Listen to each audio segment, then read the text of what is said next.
The stars were out in the daytime in sunny Santa Clara, California for the final tune-up before the World Championships. The Tour de Suisse gave us some insight as to what things might look like in France next weekend, and the Warrior Games are underway in Quantico, Virginia, and we are here. So get your groove on. It's time for Podium 360.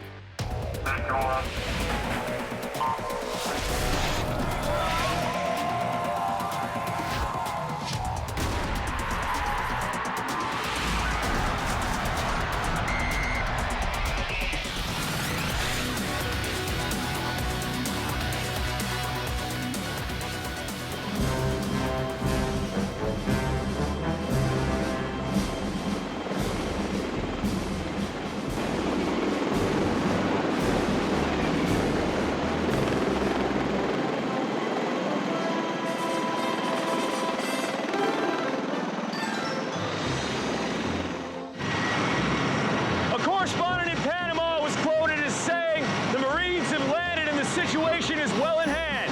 Ain't that the truth? Hi, everybody, and welcome to Podium 360 presented by Geico. I'm Nick Gismondi, and all this week we are coming to you from Marine Corps Base Quantico, crossroads of the United States Marine Corps and home of the 2015 Warrior Games. It is going to be a fun week as we show you around places on Quantico that no civilian gets access to, including the air facility here at Quantico on the tarmac, where the Ospreys just dropped us off. But before all that, let's take you out to Santa Clara, California, where Missy Franklin began her professional swimming career at the final Arena Pro Swim Series. Missy came out swinging in the women's 200 free, but early on she was in the wake of Femke Heemskerk and Katinka Hosu. The two international swimmers went out strong and forced Franklin to play catch-up. Swimming in her first race since the NCAA championships, Missy looked to be shaking out some cobwebs as they came down the final leg. Heemskerk held an almost full body-length lead, and as they passed the flags, Franklin made a last-ditch kick to the finish. But it wasn't enough, and she took third behind the Dutch and the Hungarian swimmers. Not a bad result, since it's probably been a whirlwind couple of months for Missy after turning pro. The women's 100 backstroke had a packed field that included Swimmer of the Year Katinka Hosu. Franklin was sandwiched between the Hungarian and Cal teammate Elizabeth Pelton. Hosu got off to a fast start and set a pace that the Americans had trouble keeping up with. By the time they were down the stretch, Hosu started to show her strength and pulled away. She touched in at 59.69 and continued her dominance in the pool this year. Pelton was second and Franklin was third, just 1 second behind. Coming into the 200 fly, Michael Phelps had not been pleased with his results. He was in lane 6, right next to training partner Chase Kalish. The two-time Olympic gold medalist in this event went out in a blistering pace that the fans hadn't seen in quite some time. At the final turn, Phelps held a 4/10 lead, but as they came down the final meters, he started to fade. Just as they came to the flags, Phelps found an extra kick and pulled out the win. It was nearly 6 seconds off the pace of his own world record, and that fueled speculation that he might add this event to his agenda next summer. Honestly, I really don't know. You know, I've talked about it before, and you know, we haven't really seen much progression in this event over the last couple of years. I came in tonight wanting to go 157, and I did it. So, you know, I'm not sure if I'm going to swim it this summer at Nationals or what's really going to happen over the next year, but I'm just happy to be able to do that because I think it's going to help me better. Help me a lot in my 100. The men's 50 free was also fast and furious and only had 2 Americans in the field. It was a packed bunch all the way down the pool, and as they got to the midway point, it was anyone's race. American record holder Nathan Adrian was in lane 7, and as they came past the flags, he dug deep and made an extra push to the wall. He touched a 21.97, which was 4/10 off his U.S. record, but he was also the only swimmer under 22 seconds in the field. The speed events usually result in some close races, and the women's 50 free was no exception. 12-time Olympic medalist Natalie Coughlin went out strong and pushed the field as they barreled down one length of the pool. She led for most of the way until 2015 NCAA champ Simone Manuel came on strong in lane 5. The Stanford freshman pushed hard to the end and touched in first at 24.75. It was just 4/100ths ahead of Femke Heemskerk. Coughlin ended up in third. For a deeper look into the meet at Santa Clara, here's Ted Robinson and Rowdy Gaines. Well, here in Santa Clara, we've seen Michael Phelps race twice, Rowdy. The second time in the 200 fly, maybe not an event that he's going to pursue for Rio, but he hung on and he won in a race. What does that mean to you? Well, first of all, I think it means that he loves to race. And when he's in a race, he can get into that mode of saying, hey, listen, maybe I can do this. Maybe I can do this. And I wouldn't count out the 200 fly. And I say that only because of his reaction down there. It wasn't like when we asked him, I said, are you going to swim this? Is this part of your agenda? Yeah. It wasn't like he said, no, there's no way. He just said he didn't know. And gosh, I kind of like that. I think the U.S. desperately needs a Michael Phelps in the 200 butterfly. I think he would provide a lot of great leadership in that event, as well as on the team itself. But I thought he looked obviously much better than he did in Charlotte. The way he went out, and he went out in a very fast first 50, and his 100 was 55-56. That got me thinking, was he using that as a springboard for the 100? Well, and it's the only event, the 100 fly, Ted, is the only one that you know he's going to swim next summer. He will even tell you that's definitely on the agenda. But I think that can definitely help his 100. I think anytime you swim a 200, it's going to help your speed in that 100. And I think, as you said, going out fast is going to help his confidence a little bit in the 100. All right, we saw Missy Franklin tonight. She placed third. But, you know, I'm curious, Rowdy, to hear your views on this against the backdrop of she's now turned professional. She's moved back home. She was swimming long course, which she hadn't done since last year. Given all of those things, where do you see Missy right now? Transition is always hard, Ted. I mean, you know, have you ever moved before? It's hard. It's not easy mentally, emotionally, physically. Those things are always very tough. And I think that transition, even though it's back home, quote unquote, it's still very difficult mentally to kind of lose that feel of a team that Cal had. And now she's back to kind of being the Lone Ranger in Denver. But again, Todd Schmitz, her coach in Denver, has always brought out the very best in Missy. And I think once she settles in, that transition will be smooth. But to your point, you've got to make sure that you swim those long course times as many times as you can. Well, the next stage for Phelps, for Franklin, and all of America's best swimmers will be Kazan, Russia in August for the World Championships.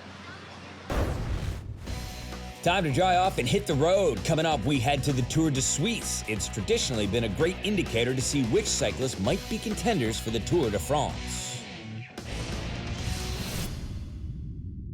Podium 360 on Universal Sports is brought to you by Geico. 15 minutes could save you 15% or more on car insurance. Visit geico.com for a free rate quote.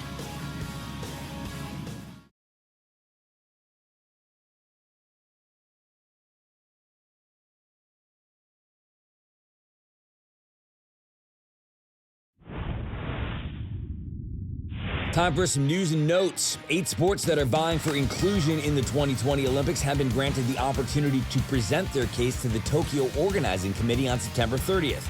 The sports that have been shortlisted are baseball, softball, bowling, karate, roller sports, sport climbing, squash, and surfing.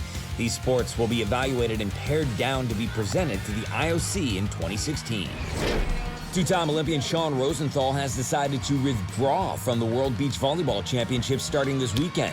He was expected to play with another partner because his regular partner, 2008 Olympic champion Phil Dahlhauser, is still recovering from an oblique muscle injury he suffered in Moscow. Dahlhauser is expected to return at the FIVB World Tour Grand Slam in Yokohama, Japan on July 21st. The basic school at Marine Corps Base Quantico is in the business of taking Marines and turning them into the leaders of Marines. And these fine Marines are certainly ready for that, yeah?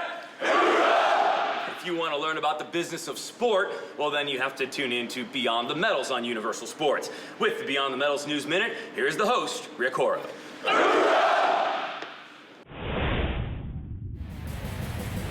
MRI Sport Organization, which owns road cycling's iconic Tour de France, is threatening to sever its ties with the UCI, the sport's international governing body. ASO has expressed concern about a lack of progress in the UCI's reform program. The 2015 Rugby World Cup will be running on Duracell. The leading battery brand has been announced as a 4th-tier official tournament provider. It'll provide a range of its batteries to support the delivery of the event, which runs from September 18th to October 31st.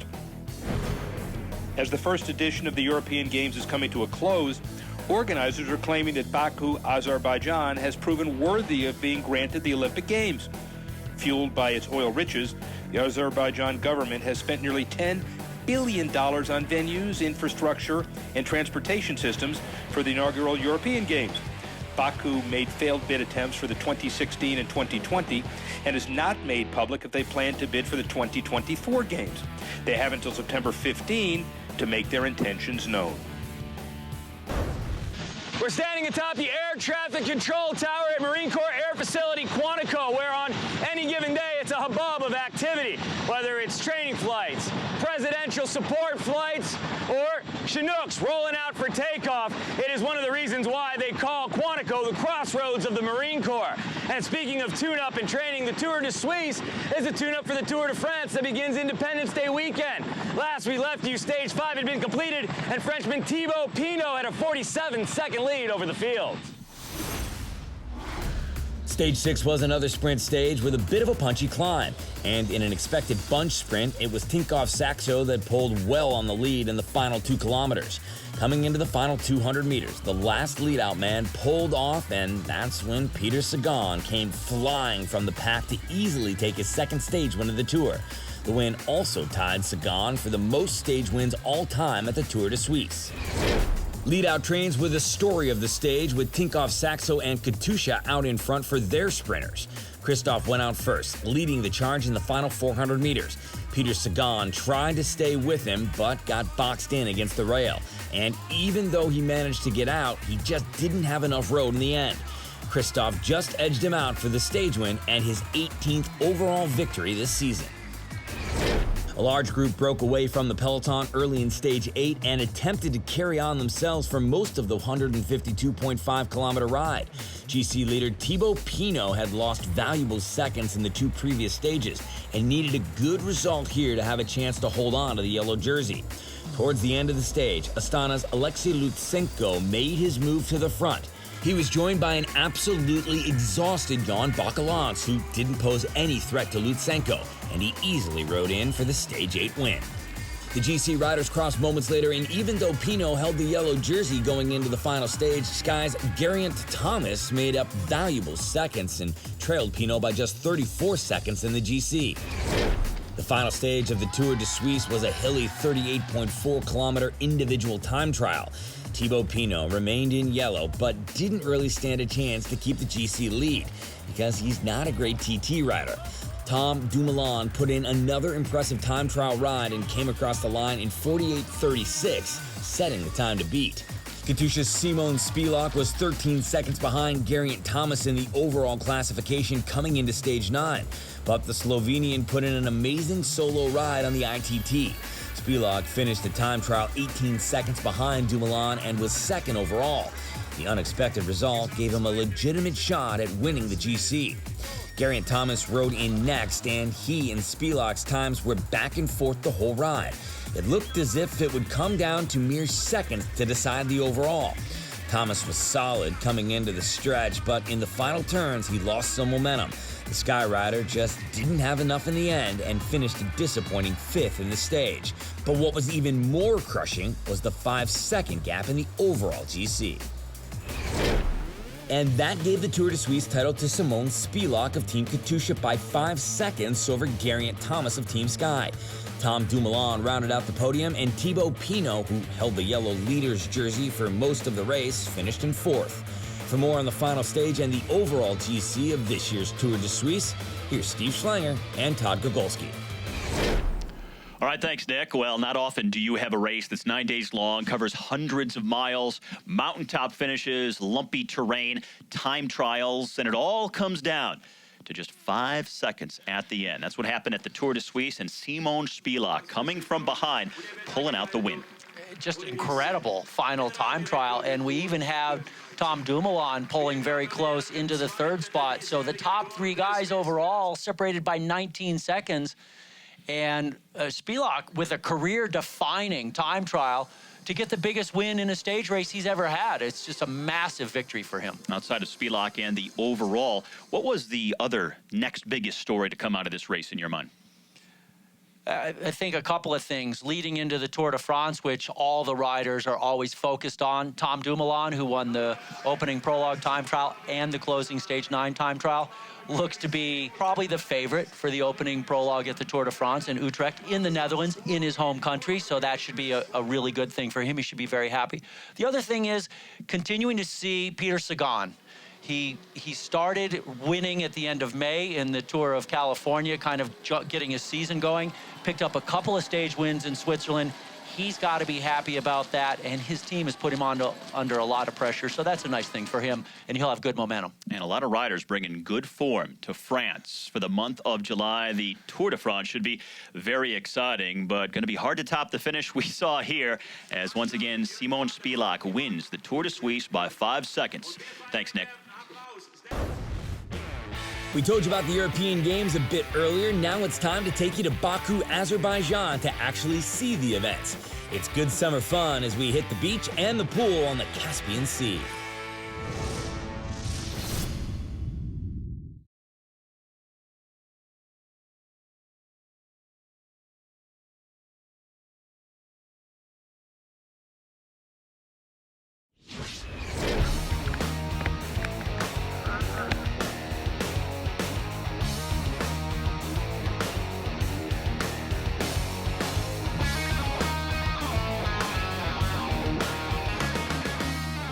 Well, there's no doubt that one of the coolest parts about this week is some pretty amazing access that most civilians don't get, and that's why we're hanging out here at the dog kennels at Quantico. This is my buddy Bowie, and dogs are an integral part of Marine Corps operations, and here at the kennels, they train them and they also maintain them. Dogs in the Marines are used for a variety of different things, from narcotics and weapons detection to personal protection and just general deterrent. Cool thing is that the Marine Corps gets 90% of their dogs from Europe. And speaking of Europe, well, the European Games are in their inaugural year, and into the second week, things heated up in Baku, Azerbaijan, as Olympic spots were on the line. Over at the pool, Russia and Spain faced off for women's water polo gold. The two teams met earlier in the week with Russia winning 12-8. They also scored double digits in every following match. The Russians jumped out to an early lead, but a foul late in the third period led to a successful penalty shot that put Spain up 8-5. That's when Russia's Daria Grzanic made some major contributions. She notched 3 goals and tied it at 10 in the final seconds, and that forced a sudden death penalty shootout. Both teams went shot for shot until round 7. Grzanic proved clutch once again as she put one past the goalie. Then, on the other end, Spain's Paula Barriga failed to do the same. The Russian goalie made a nice save and boosted her team to the gold medal. The Spanish men had a chance to reclaim their country's pride in a gold medal match of their own. Again, it pitted two teams that had already faced off in group play when Spain swam away with a 10-9 win over Serbia. No side led by more than a single goal until the final 4 minutes. That's when Serbia's Jasmine Kolazinac squeezed in a shot at the front post for an 8-6 edge. Spain's leading scorer Alvaro Ortega struck back with a goal of his own, but it was too little too late. Serbia's defense stepped up and didn't let any more shots off. They finished with the 8-7 Revenge Tour victory when it mattered most and took home the gold. At the beach, Russia's Dmitria Barsuk and Yaroslav Koshkarev faced off against the new Latvian duo of Martins Plavins and Harolds Regza. Plavins and Regza had just one practice session prior to their temporary partnership at the European Games, but they came out strong. In the first set, Latvia played the net well and never let go of the lead. So the Russians brought in a little more strategy and used smart placement to force a third and decisive set. The Latvians were at match point when Regza committed a service error. The game continued, but not for long. Regza redeemed himself with a beautiful setup to Plavins for the game winner. It was the country's first gold of the inaugural European Games. Be sure to tune in every day to Universal Sports to see all the action from the European Games. There's a wide variety of sports each day from Baku. We'll have coverage every day until the closing ceremonies on June 28th. Well, we've got much more coming up from Marine Corps Base Quantico, home of the 2015 Warrior Games. We're going to catch up with the two athletes we're following for the Warrior Games special on July 4th. Anthony McDaniel of the Marines and Ben Siegel of the Air Force.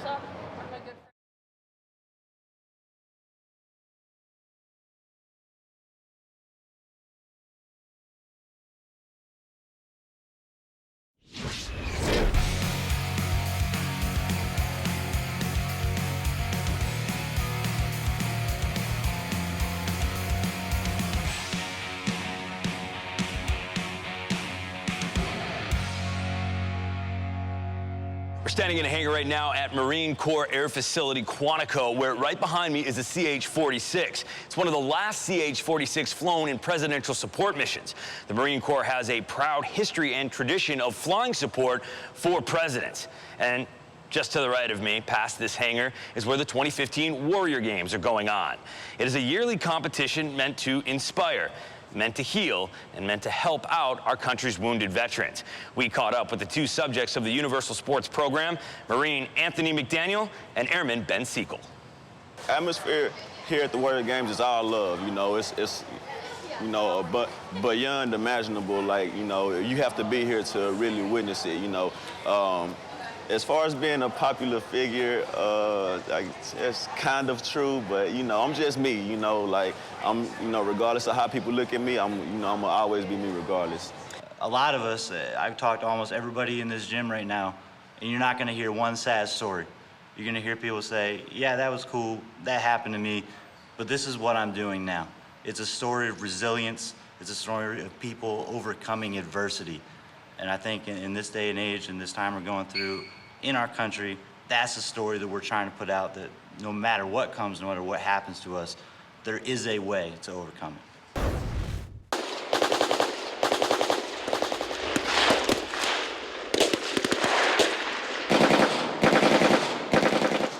That's it for this edition of Podium 360 from Marine Corps Base Quantico, where they man, train, and equip Marines. I want to thank everybody here at Quantico, the Air Facility, the Basic School, the Kennels, and of course, Marine Corps Combat Development Command. Make sure you tune in to P360 and 60 on the weekends and enjoy our parting shot. But first, here's my parting shot. Semper Fi.